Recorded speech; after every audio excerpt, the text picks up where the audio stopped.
أعوذ بالله من الشيطان الرجيم. بسم الله الرحمن الرحيم. Bismillahirrahmanirrahim.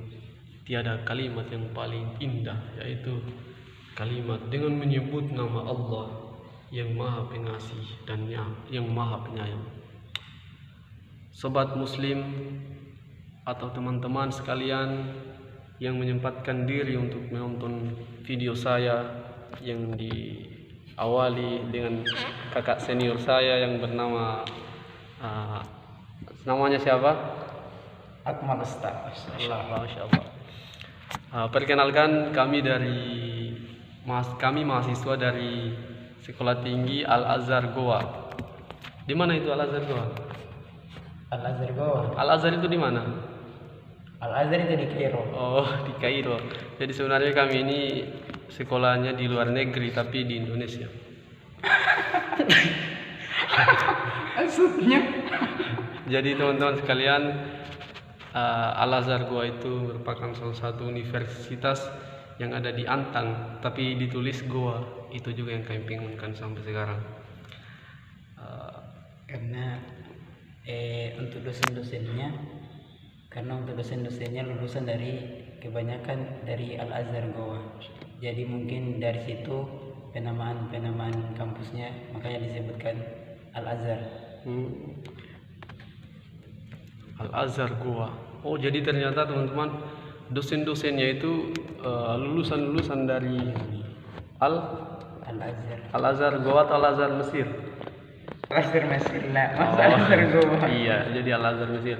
Jadi ternyata teman-teman di kampus Al-Azhar itu meskipun kecil, namun dosen-dosennya itu adalah mahasiswa atau lulusan dari luar negeri. Insya Allah. Jadi kami punya guru ini merupakan kebanyakan dari atau detailnya itu LC Mesir, Insya Allah. Jadi LC itu kalau misalnya kita lulus di Kairo itu kan, iya kan, dikasih titel LC. Pasti ada kepanjangannya atau LC. Ya, kependekannya LC.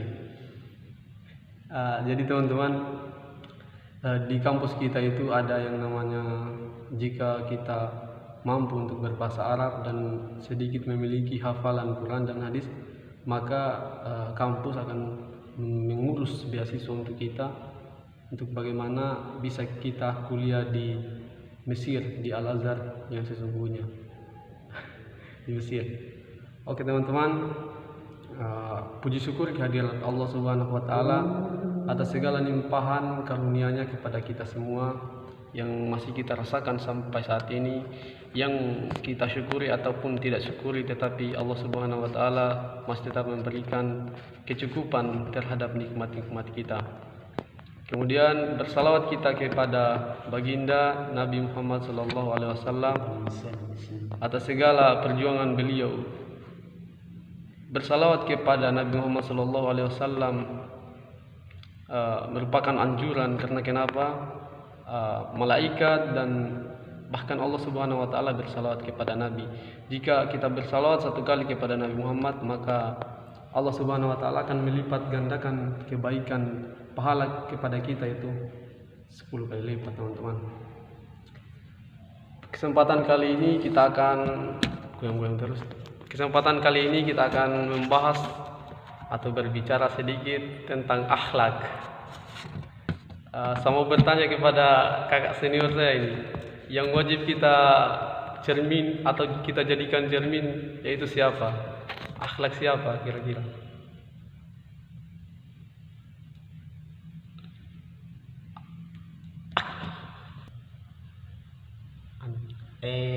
Yang jadi cerminan itu akhlak Nabi kita, Nabi besar Muhammad Sallallahu Alaihi Wasallam. Itu yang sebaik-baik contoh untuk umat manusia. Iya, sekali. Siapapun akan setuju dengan perkataan saudara saya ini bahwa sebaik-baik akhlak itu adalah akhlaknya Nabi Muhammad SAW. Sebaik-baik cerminan adalah pada diri Rasulullah SAW. Dalam diri Rasulullah SAW, laqad kana laqad kana lakum fi uswatun hasanah, yang artinya sungguh pada diri Rasulullah telah ada suri teladan yang baik bagimu.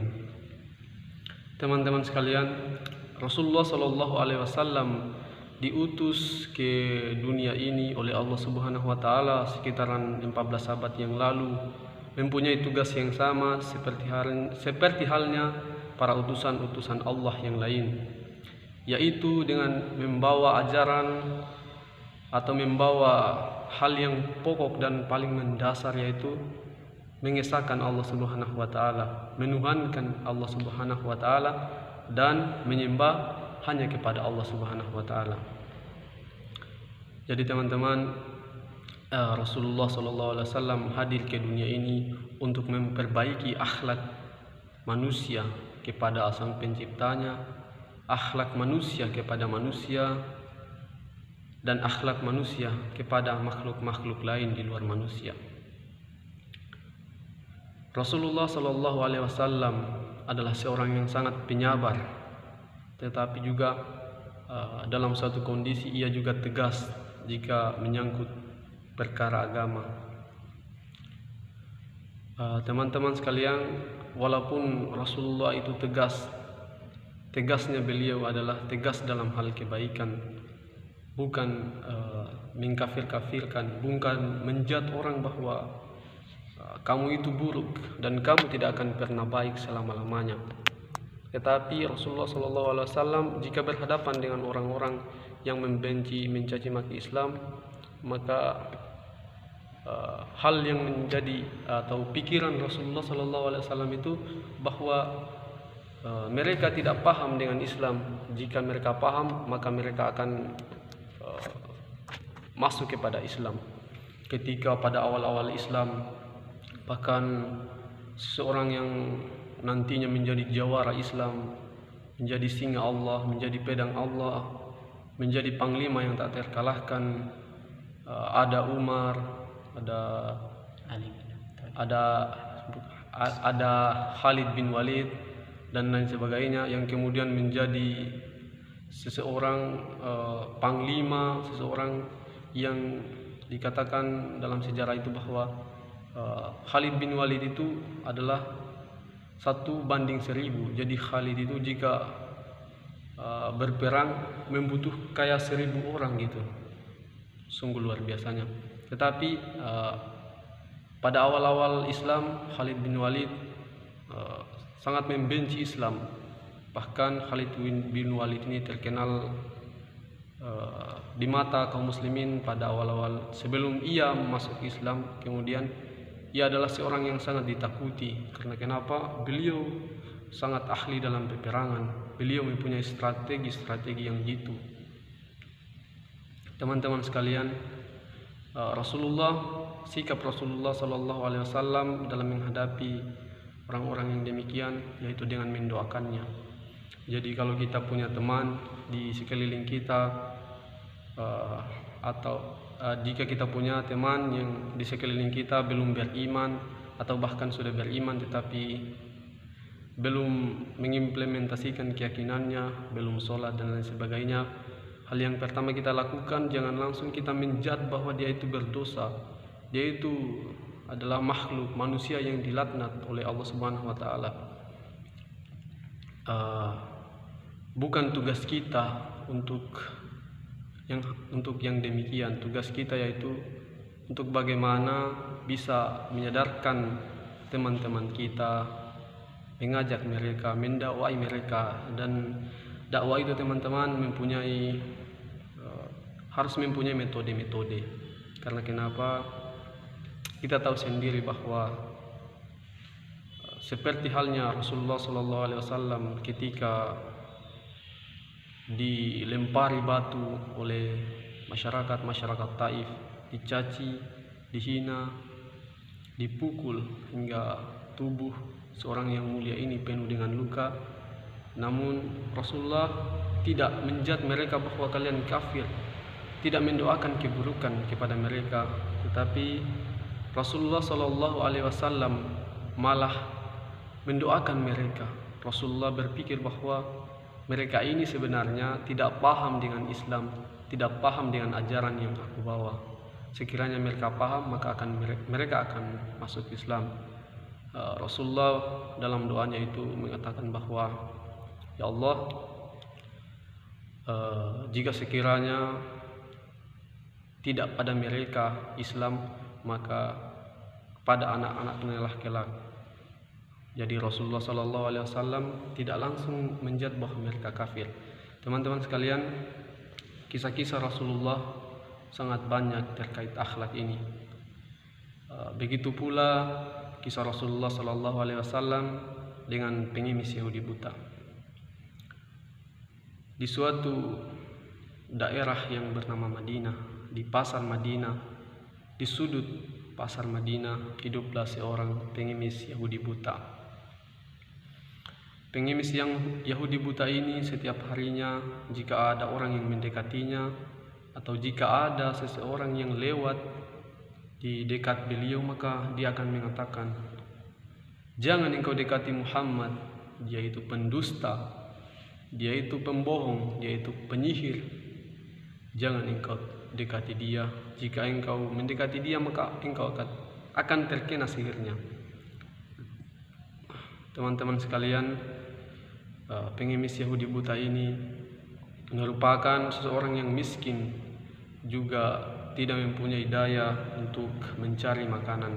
Jadi ada seseorang yang berakhlak mulia yang kemudian membawakan setiap harinya makanan, memberikan makanan, menyuapi makanan kepada seorang Yahudi buta ini setiap paginya. Hingga ketika seorang yang berakhlak mulia ini yang membawakan makanan ini telah wafat, maka tidak ada lagi yang membawakan makanan untuknya setiap harinya. Kemudian suatu ketika Abu Bakar As-Siddiq datang ke rumah Aisyah. Aisyah ini adalah istri Nabi Muhammad SAW. Abu Bakar bertanya kepada Aisyah, wahai Aisyah, wahai anakku, adakah dari sunnah kekasihku yang belum aku kerjakan? Aisyah menjawab, ayahku, engkau adalah pesunnah. Segala sunnah kekasihmu sudah engkau lakukan, kecuali satu, teman-teman. Aisyah berkata, Rasulullah setiap paginya, setiap harinya selalu membawakan makanan ke pasar untuk diberikan kepada pengemis Yahudi buta. Benarkah demikian? Kata Abu Bakar. Lalu kemudian esok paginya Abu Bakar bergegas ke pasar di sudut kota Madinah untuk bertemu seseorang yang dikatakan oleh Aisyah tadi, yang diceritakan oleh istri Nabi tadi. Bertemulah Abu Bakar dengan seorang pengemis itu, dan Abu Bakar memberikan makanan itu serta menyuapinya. Di samping itu, pengemis itu juga masih tetap pada sikap awalnya. Ketika ada orang yang mendekatinya, maka dia akan berkata, jangan engkau dekati dia, jangan engkau dekati Muhammad, dia itu pembohong, dia itu pendusta, dia itu penyihir. Jika engkau mendekatinya, maka engkau akan terkena sihirnya. Teman-teman sekalian, Abu Bakar dengan tangan yang gemetaran memberikan makanan itu, menyuapi pengemis itu sebagaimana yang diceritakan Aisyah, sebagaimana yang dilakukan oleh Rasulullah dahulu. Kemudian pada saat mengunyah, sadarlah pengemis ini bahwa seorang yang datang kepadaku ini adalah orang yang berbeda. Pengemis itu berkata, siapakah engkau? Abu Bakar berkata, aku adalah orang yang setiap pagi, setiap hari membawakan makanan untukmu. Tidak, kau berbohong. Orang yang memberiku makanan setiap paginya tidak susah mulut ini mengunyah. Bahkan kalau ia menyuapiku, makanan itu dihaluskan terlebih dahulu dengan mulutnya, lalu kemudian ia menyuapiku dengan mulutnya. Masya Allah, teman-teman sekalian. Kemudian Abu Bakar berkata, iya, memang benar. Aku bukan orang yang setiap hari datang kepadamu. Orang itu telah wafat.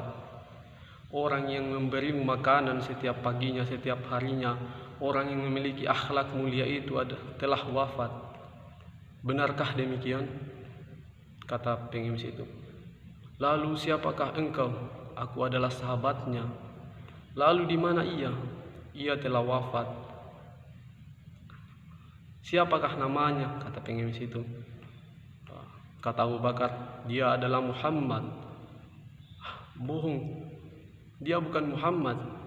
Dia adalah Nabi Muhammad SAW yang setiap hari kau hinakan, kau caci maki, kau katakan dia penyihir, pembohong, dan segala perkataan buruk kau tujukan padanya. Benarkah demikian? Pengemis itu kemudian menjatuhkan air matanya bersamaan dengan Abu Bakar As-Siddiq. Lalu berislamlah, bersyahadatlah pengemis itu, asyhadu an la ilaha illallah wa asyhadu anna Muhammadar Rasulullah. Teman-teman sekalian, kita dapat mengambil pelajaran dari akhlak Nabi SAW kepada kawan maupun lawan, kepada yang muslim maupun tidak muslim. Ketika kita dihinakan oleh teman-teman kita, oleh lingkungan kita, ketika kita dituduh berbohong, ketika kita dituduh penyihir, teman-teman, apa yang mesti kita lakukan? Itu bercermin dari kisah tadi, bahwa dalam pikiran kita haruslah kita berpikir bahwa mereka tidak paham.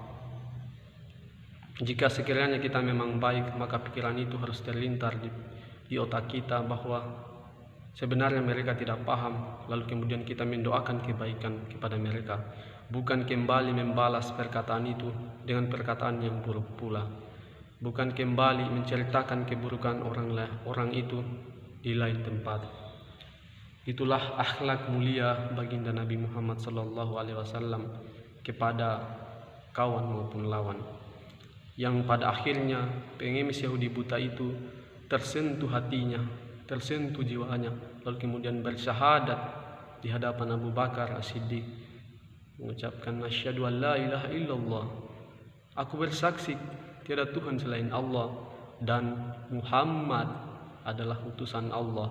Muhammad orang yang sering ia hinakan, yang sering ia caci-caci dahulu.